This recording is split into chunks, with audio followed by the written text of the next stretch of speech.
People screamed. Some ran toward the balcony. Martin's body staggered, then fell, silent.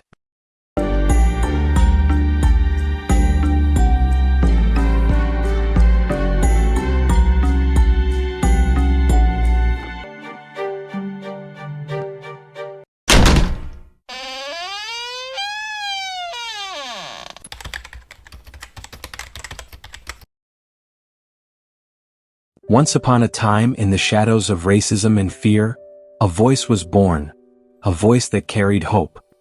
He held no weapon, only conviction, and a dream. "I have a dream," he said, a sentence that made the world fall silent and tremble. But that dream came with a price. Behind the cheers and applause, there were threatening letters, secret surveillance, and a bullet waiting in the distance. This is the story of a man, Martin Luther King Jr., and of a dream too bold for a world not yet ready to embrace it.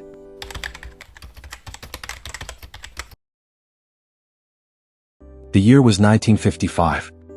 A small town called Montgomery, Alabama, became the starting point of a resistance that used no violence, yet shook the very foundations of a long-standing system. In the heat of racial discrimination, a black woman named Rosa Parks refused to give up her seat on a bus to a white man. She was arrested. But that small act became the spark for something much greater: the Montgomery bus boycott. Behind that movement stood a young man just 26 years old, a new pastor in town. His name, Martin Luther King Jr. He wasn't a seasoned activist. He didn't arrive with slogans and crowds. He came with calm, and with one simple belief: that change could be achieved through peace. In his early speeches, King didn't shout. He spoke softly, calmly, yet with undeniable strength. And that's what made him different. His voice broke through the walls of hatred, not with rage but with hope. The boycott lasted more than a year. Hundreds of days without public transportation. But the black community held firm. And in the end, the Supreme Court ruled: segregation on Montgomery buses was illegal. The world started to pay attention. Cameras began to roll. And Martin Luther King Jr. was no longer just a local preacher. He had become the symbol of a movement that was only just beginning.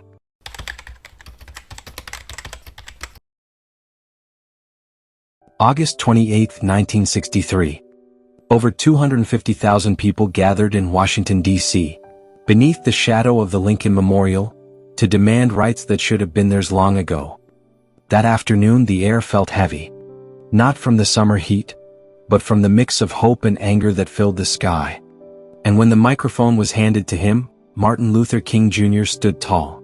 He didn't bring a perfect script, but when he said those words, "I have a dream," history split in two. He dreamed of white and black children playing together. Of a nation that judged people not by the color of their skin, but by the content of their character. And every word he spoke became a spark for those who had lived too long in the dark. But that dream didn't only stir the hearts of the oppressed. It also threatened those who feared losing power. Behind the scenes, tension grew. Some labeled King a national threat. The FBI began tracking his every move. They didn't see the speech as hope. They saw it as provocation. And there lies the irony. When a man dreams of peace, the state prepares itself for war against him.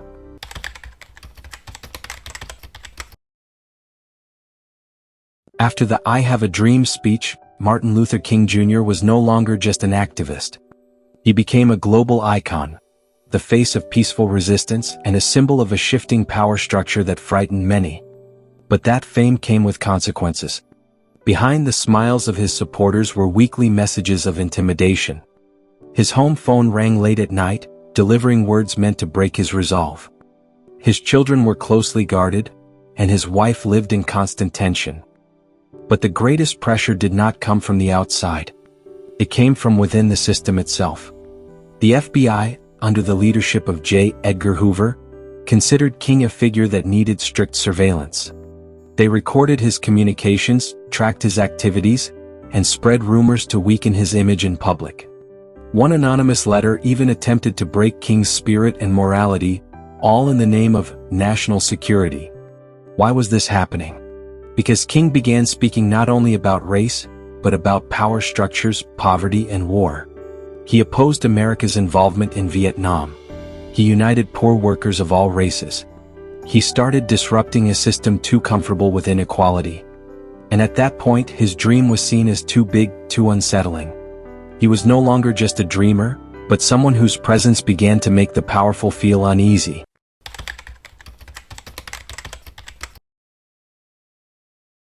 Early April 1968. Martin Luther King Jr. arrived in Memphis, Tennessee. Not for a grand conference or a national speech, but to stand with those who had no voice, black sanitation workers on strike. They were not political leaders. They were not movement icons. They were ordinary men, who for years had collected garbage in the rain and heat, underpaid, without safety protections, without human dignity. One of the final sparks, 2 workers were crushed inside a garbage truck due to poor working conditions. And the system responded only with silence. King knew this fight wasn't as grand as his speech in Washington. There were no national cameras, no microphones. But to him, any injustice, no matter how small, was still a wound to humanity. And that's what made him come. Even though his body was tired. Even though pressure came from all directions. Even some of his closest allies worried, is his movement still relevant? Is his influence fading? But King stood firm. Because he believed, the fight is not about the stage, it's about principle. And that night he stood on a small pulpit in Memphis, and delivered a speech that felt like a prophecy.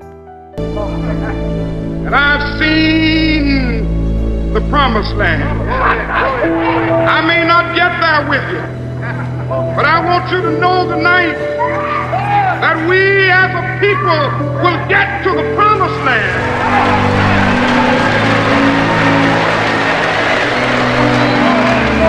Those words hung in the air. Not just a closing remark, but a farewell. As if he already knew, the end was near. The next day, April 4th, 1968, as the sun was setting over Memphis, King stood on the balcony of room 306 at the Lorraine Motel. He looked calm, sharing light jokes, waiting for dinner with his friends. Then a gunshot. Not fireworks, not cheering crowds, but a sound that tore through the Memphis dusk and froze time. People screamed. Some ran toward the balcony. Martin's body staggered, then fell, silent. With a single shot, the world lost a voice that had been the hope of millions. But like an echo in a deep valley, that voice didn't vanish. It grew louder than ever before. Because even though his body fell, his dream stood tall.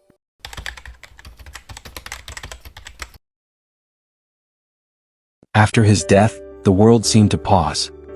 Thousands took to the streets, not in blind rage but in tears and prayer. Martin Luther King Jr. was gone, but his dream was not. A year after the tragedy in Memphis, the U.S. government began passing new laws on civil rights and discrimination. Schools, workplaces, even voting booths, gradually opened to those once pushed aside.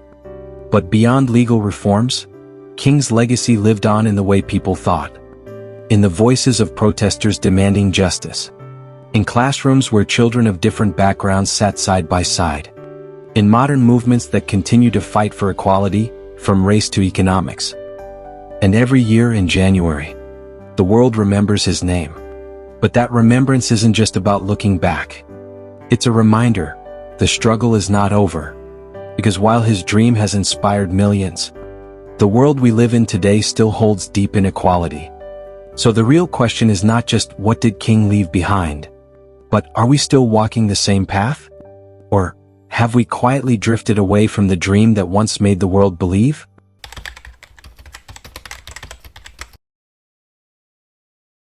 Martin Luther King Jr. may have been silenced, but his voice never truly disappeared. It continues to echo in peaceful protests, in cries for justice, in every small dream born from inequality. Because that dream did not belong to King alone. It belongs to everyone who believes the world can be more just. But now the question is, are we still listening to his voice? If this story moved you, help his voice reach even further. Click the like button, share your thoughts in the comments, and subscribe for more history that's not just worth remembering, but worth fighting for. Thank you for watching. Remember, every shot tells a story worth remembering. Subscribe, and see you in the next One Shot History.